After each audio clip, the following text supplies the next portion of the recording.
Well, continuing our COVID coverage, a new study finds a third of coronavirus survivors are diagnosed with a brain or psychiatric disorder within 6 months of their illness.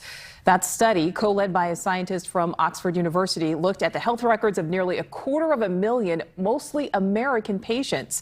And researchers say this suggests the pandemic could lead to a wave of neurological problems. So we're going to bring in Dr. Purvi Parikh, an NYU infectious disease specialist and immunologist. Dr. Parikh, thank you for being with us. You know, these seem like really high numbers for some major diagnoses, brain or psychiatric disorders. So how concerned do you think COVID survivors should be about these study results?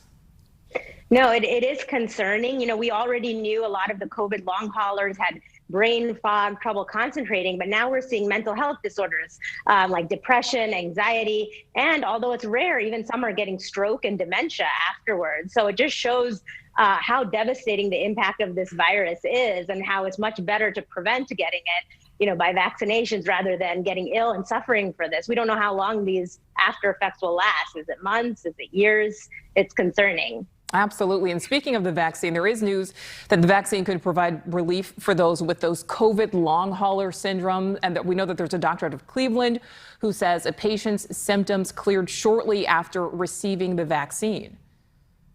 Right. You know, we've been hearing a couple of these cases now emerging that long haulers not only suffering from neurological problems, but, you know, shortness of breath, fatigue for months afterwards are now feeling much better and almost immediately after the vaccination. So we can't explain it. But again, it's a glimmer of hope for these people who've been suffering because we don't really have any good treatment for that long haul or long COVID syndrome.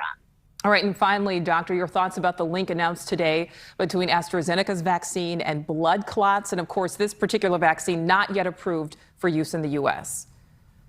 Right. You know, on first hear, it sounds concerning, but people need to remember, you know, the link is still extremely rare. It was only about 37 or 38 cases out of 17 million, whereas if you get the real virus, you're much more likely to clot. So 1 in 20 hospitalized patients clot from COVID-19 and 1 in 100 recovering at home. So it's still in your best interest to get the vaccine because of all the benefits, mostly staying out of the hospital and death. All right, Dr. Purvi Parikh, thank you so much for joining us this evening.